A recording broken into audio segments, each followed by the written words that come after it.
오늘은 출애굽기 7장 14절부터 25절까지 말씀 보겠습니다. 이제 10가지 재앙이 계속 나오는데요. 이제 첫 번째 재앙입니다. 물이 변해서 피가 되는 재앙이죠. 이것이 7일 동안 계속이 되었습니다. 이 강물만 아니라 수돗물, 호숫물, 웅덩이 모든 물들이 다 피로 변하는 그런 재앙이었습니다. 엄청난 타격을 받았겠죠. 그래서 오늘 본문 보시면 물을 찾아서 우물도 파고 여러 가지 노력한 것을 볼 수가 있습니다. 왜 하나님께서 이 나일강을 첫 번째 재앙의 대상으로 삼으셨을까 하는 질문이 생깁니다. 이 나일강은 그 당시 애굽 사람들이 가장 의존하고 사랑하는 것 중에 하나였고요. 또 우상으로 숭배하는 대상이었습니다. 하나님께서 우상을 치신 거죠. 10가지 재앙들이 전부 다 이 애굽의 우상들을 치는 재앙입니다. 그래서 하나님께서 참 살아계신 신인 것을 이제 애굽 사람들에게 드러내신 거죠. 15절을 보겠습니다.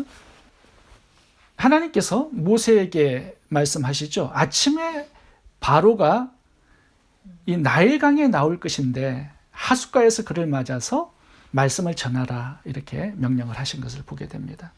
바로가 왜 아침에 나일강으로 나갔을까요? 나일강의 신 쿠눔 신에게 제사를 드리기 위함이었습니다. 당시에 많은 사람들은 나일 강가에서 아침마다 이 쿠눔 신에게 제사를 드렸습니다. 바로 왕도 그렇게 제사를 지낸 다음에 하루를 시작한 것이죠. 이 당시 나일강은 식수의 근원지였습니다. 그리고 나일강 하류는 비옥한 삼각주가 형성이 되었는데요. 이 가뭄이 와도 마르지 않았습니다. 풍성한 식량을 제공해 주었기 때문에 가뭄이 들 때마다 모든 주위 나라들이 다 애굽의 나일강으로 와서 먹고 살았습니다. 또 생선도 많이 나오죠. 또 배를 타고 다니면서 무역도 했고요. 또 전 애굽을 왕래하는 교통수단이기도 했습니다. 이 나일강이. 그래서 이 나일강은요, 어머니 나일강이라고 불리웠습니다. 당시에. 그만큼 이 애굽의 핵심 축복의 근원지였습니다. 그만큼 의존하고 사랑했던 그런 대상이었죠. 이걸 뛰어넘어서 신적인 차원으로 제사를 드리고 숭배를 하고 살았습니다. 하나님께서 그걸 치신 것입니다. 모든 이 물이 피가 되는 재앙을 내리심으로 나일강의 참된 주인이 하나님이다라는 것 드러내시고요. 이 나일강은 큰 신이 준 게 아니라 하나님이 주신 선물이다. 이제 확실하게 깨닫게 해주신 거죠. 애굽 사람들에게 나일강이 있듯이 우리들에게는 우리가 의존하고 사랑하는 그런 대상들이 있습니다. 어떤 사람은 돈이 나일강이고요. 어떤 사람은 세상의 성공과 출세, 어떤 사람은 권력과 명예가 이 나일강과 같은 역할을 하는 것들입니다. 내가 가장 많이 의존하고 사랑하고 많은 시간을 보내는 그런 사람도 나일강일 수 있죠. 내가 하나님보다 더 많이 시간을 보내고 의존하고 사랑하는 것이 있다면 그것은 하나님의 제일 심판의 대상이 된다라는 사실을 알아야 합니다. 아브라함은 독자 이삭이 우상이었습니다. 백세의 아들을 얻다 보니까 눈에 아프지도 않았겠죠. 그러니까 사랑의 대상, 의존 대상 1호였습니다. 하나님보다 더 많이 사랑하니까 하나님께서 번제로 바치라는 명령을 내리신 거죠. 하나님께 바쳤더니 아브라함이 아들이 아니라 이제 하나님의 아들로 다시 되돌려 주셨습니다. 가룟 유다의 우상은 돈이었죠. 부자 청년도 우상이 재물이었습니다. 예수님께서 부자 청년을 보고 너 한 가지 부족한 점이 있는데 너의 재물을 가난한 사람들에게 나누어 주고 그 다음에 와서 나를 따르라고 말씀을 하셨죠. 그의 마음 안에 돈이 우상이 되어 있던 것을 주님은 보셨기 때문에 그 우상을 버리고 나를 따르라고 말씀을 하셨습니다. 근데 그걸 버리지를 못했죠. 제가 예전에 북한 탈북자 한 분의 간증을 들었는데요.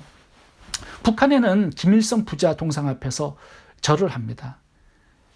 근데 그게 우상 숭배잖아요. 그런데 그분이 남한에는 북한보다 우상 숭배가 더 심각하다고 이렇게 간증을 했습니다. 남한에 내려와 보니까 교회는 다니지만 성도들의 마음 안에 숨어있는 돈에 대한 탐심, 성적인 욕심, 성공에 대한 욕망, 명예욕, 절제되지 않은 쾌락이 우상이라고 지적을 하더라고요. 마음속 깊이 숨어있는 이 우상들을 작은 것이라고 생각하지 말아라. 아주 굉장히 찔림이 되는 그런 간증을 하신 적이 있습니다. 요한복음 6장에 보면 오병이어 기적을 체험한 사람들이 예수님을 찾아 나왔죠. 근데 주님께서 이렇게 말씀하신 구절이 있습니다. 너희가 나를 찾는 까닭은 떡을 먹고 배부른 까닭이다. 많은 사람들이 떠나갔습니다. 많은 성도들이 오늘날에도 떡 때문에 예수님을 믿고 찾고 기도하고 예배하는 그런 성도들이 있을 수 있다는 것입니다. 우리 마음속에 숨겨져 있는 그런 우상들, 의존의 대상, 사랑의 대상들을 잘 치워버리고 하나님 한 분만을 사랑하며 의지하고 섬기는 그런 믿음의 사람들이 될 수 있어야 하겠습니다.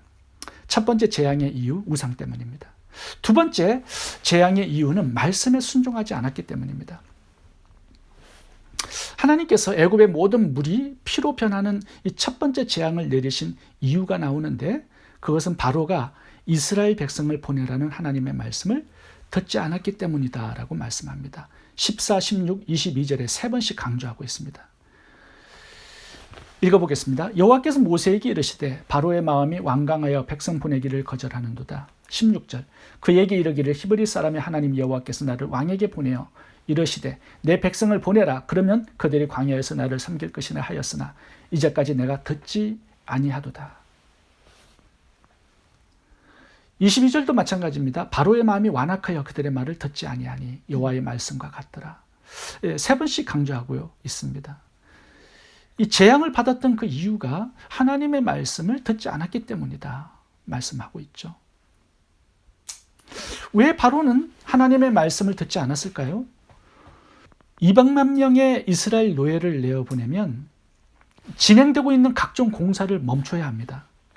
그렇게 되면 경제적인 손실이 많이 생기겠죠. 공짜 노동력을 잃어버리니까요.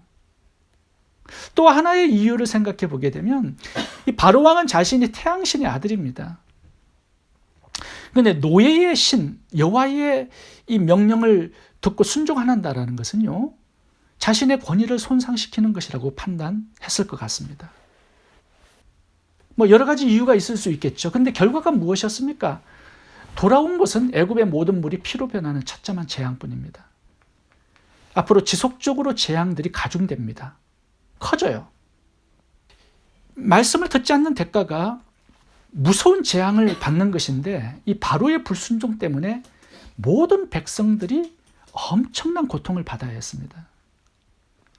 점점 커지는 이 10가지 재앙의 근본 이유가 말씀을 듣지 않았기 때문이다라는 거예요. 바로가 하나님 말씀을 적시 듣고 순종했다면 10가지 재앙도 없었을 것이고 장자가 죽는 재앙도 없었을 것이고 홍해에 모든 군대가 빠져 죽는 그런 일들도 일어나지 않았을 것입니다. 주님께서 우리들에게 명령하신 말씀들이 있죠. 구제하라, 전도하라, 선교하라. 이 주님의 명령의 말씀에 순종하는 것이 얼마나 중요한지를 한번 생각해 볼 필요가 있습니다. 하나님의 말씀을 버리면서까지 자신의 것을 지키려고 하는 그런 어리석음이 우리들에게는 없어야 하겠습니다. 작은 것을 지키려다가 더 큰 것, 더 많은 것, 더 소중한 것을 잃어버릴 수 있기 때문입니다. 세 번째 재앙의 이유를 살펴보겠습니다. 그것은 구원 때문입니다. 17절을 읽어보겠습니다. 여호와가 이같이 이르노니 내가 이로 말미암아 나를 여호와인 줄 알리라.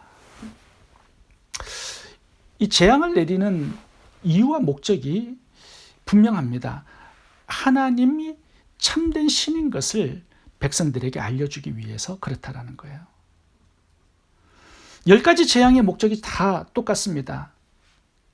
이로 말미암아 나를 여호와인 줄 알리라.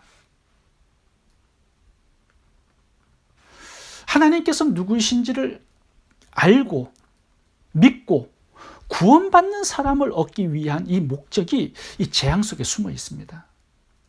그래서 재앙은 재앙이 아니라 하나님의 사랑이요, 은혜요, 축복이라는 결론을 우리들이 얻게 되는 거죠. 왜냐하면 재앙을 통해서 결국 하나님이 누구신지를 알게 되고 구원받는 기회가 되기 때문입니다. 그러니까 이 10가지 재앙은요, 전도와 선교, 구원의 목적이 그 속에 담겨 있습니다. 그렇다면 하나님이 이 재앙을 통해서 자신의 능력을 알려주고 믿음을 심어주고 구원하고 싶은 그 대상들이 누구일까요?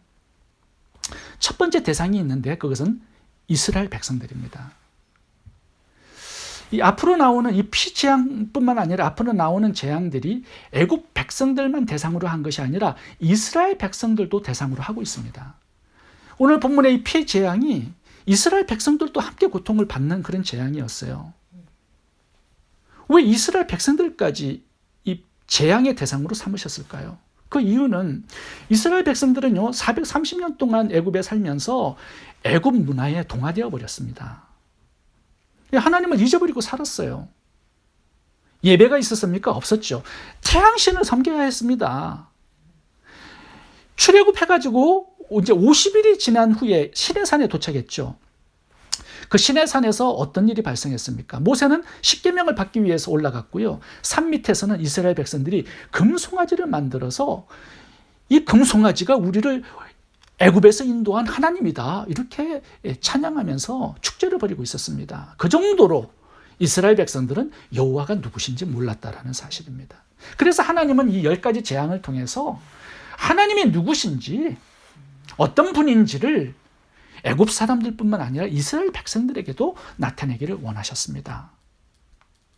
두 번째 구원의 대상은 애굽 백성들입니다.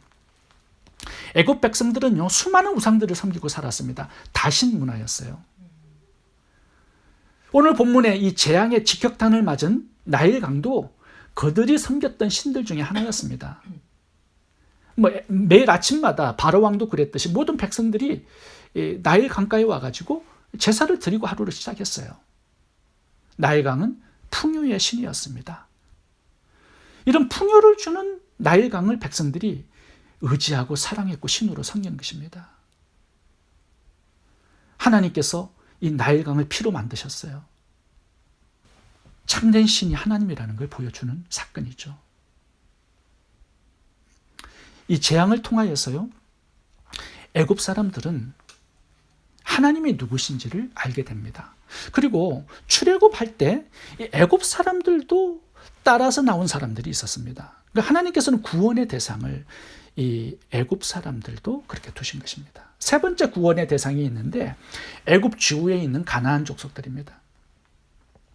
가나안 땅에는 많은 나라들이 살고 있었습니다.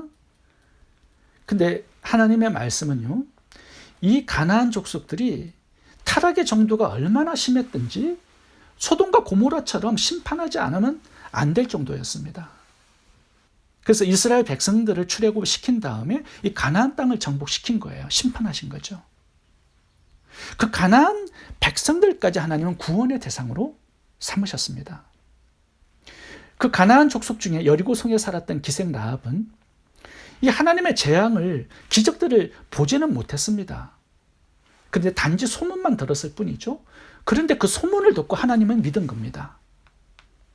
그리고 이스라엘 백성들 편에 서서 하나님을 섬기는 사람이 되었습니다. 나중에는 예수님의 조상까지 되죠. 놀라운 구원의 은혜가 이 재앙 가운데 들어있었던 것입니다. 하나님은 10가지 재앙을 통해서 애굽의 신들을 심판하는 목적도 있었지만 살아계신 하나님을 온 세상에 알리고 구원받는 사람들을 뽑아냈고 열매로 얻기를 원하는 그런 목적이 들어있었던 것이죠. 기생 라합이 대표적인 사람이 된 것입니다. 이 출애굽을 할 때요, 허다한 잡족들이 이스라엘 백성들과 함께 출애굽한 것을 우리가 나중에 보면 볼 수 있습니다. 왜냐하면 그들도 이 10가지 재앙을 통해서 하나님의 살아계심을 보았기 때문이죠. 얼마나 능력이 많으신 분인지를 알았기 때문입니다. 그래서 믿고 하나님의 백성으로 따라 나온 거예요. 우리가 또 한 가지 보아야 될 게, 이 10가지 재앙이 다시 한번 반복이 되는데 계시록에 보면 이 10가지 재앙이 다시 반복이 됩니다. 요한계시록 8장을 봐보시면 둘째 천사와 셋째 천사가 나팔을 불 때 모든 바다와 강, 호수 3분의 1이 피가 됩니다. 물들이 전부 다 쑥처럼 썩게 되어서 사람들이 3분의 1이 죽습니다. 이 계시록에 애굽에 내렸던 10가지 재앙들이 다 나오는데 우박재앙도 나오고요, 개구리, 황충, 온역, 독종 재앙도 나옵니다. 666표를 받은 자들에게 이 독종이 생겨요. 흑암 재앙도 나오죠. 해달별이 빛을 잃고 한동안 어둠이 지속되는 그런 재앙이 계시록에 나옵니다. 마지막 계시록에서 주님의 재림을 앞두고 왜 이 재앙들이 다시 나오는 것입니까? 왜? 마지막으로 하나님께서 기회를 주시고 구원하시고자 하는 사람들이 있었기 때문입니다. 이 재앙을 통해서 다시 한번 회개하고 하나님을 바라보고 하나님을 찾는 사람들이 생겼단 말이죠. 그 사람들을 하나님은 구원의 열매로 얻기를 원하셨던 것입니다. 그래서 재앙을 내리시는 거예요. 이게 아니면 안 되니까. 결론적으로 하나님의 재앙과 심판은 하나님의 사랑이요, 은혜요, 축복입니다. 우리들의 삶에서도 마찬가지죠. 여러 가지 일어나는 그런 고난과 역경, 재앙들이 있습니다. 코로나 바이러스도 그 중에 하나죠. 직장을 잃어버리고 사업도 잃고 병에 걸려서 병원에서 치료받다가 죽는 사람들도 있습니다. 하나님께서 이 온역의 재앙을 내리시는 목적은 무엇입니까? 하나님이 누구신지 알게 하시기 위해서죠. 죄를 버리게 하시기 위해서, 세상의 성공과 출세, 풍요의 신을 버리고 하나님께 돌아오라는 메시지를 주고 싶은 것입니다. 그래서 재앙은 하나님의 사랑이요, 또 다른 하나님의 은혜요, 축복이라고 말할 수 있는 것입니다. 인간의 한계를 깨닫고 전능하신 하나님을 찾고 의지하는 사람이 되면 이 재앙의 목적을 제대로 만난 것입니다. 재앙 속에 담긴 하나님의 사랑과 자비와 긍휼과 은혜를 만나는 사람이 되는 것입니다. 우리의 삶 속에 주어지는 여러 가지 고난과 역경, 시험, 환난도 죄를 버리고 우상을 버리고 하나님을 찾고 의지하는 사람을 이기지 못합니다. 최후 승리는 어떤 사람의 것입니까? 하나님을 찾는 사람, 하나님을 의지하고 사랑하고 섬기는 그런 사람들이 최후 승리자가 되는 것입니다. 이 재앙을 통해서, 또 어떤 우리들의 삶 속에 주어지는 역경과 고난을 통해서 기생 라합이 하나님을 만나고 구원을 받아 예수님이 조상이 되는 축복을 받았던 것처럼 고난과 역경들이 하나님의 사랑과 축복을 만나는 귀한 은혜가 될 수 있기를 바랍니다. 기도하겠습니다. 좋으신 하나님, 우리 마음 안에 숨겨진 우상들을 버리도록 도와주옵소서. 돈에 대한 탐욕, 성에 대한 욕심과 쾌락, 내 자랑과 인기와 영광 다 버릴 수 있도록 도와주옵소서. 하나님의 말씀에 적시 순종하지 못하는 그런 부분들을 깨닫게 해주셔서 아브라함처럼 순종하여 더 좋은 것을 얻는 저희들 되게 해 주옵소서. 우리 삶 속에 주어진 그런 고난과 역경들, 나를 향한 하나님의 사랑이요, 은혜요, 축복임을 믿고 감사와 찬양으로 하나님께 나아가는 저희들 되게 해 주옵소서. 예수님 이름으로 기도합니다. 아멘. 아멘.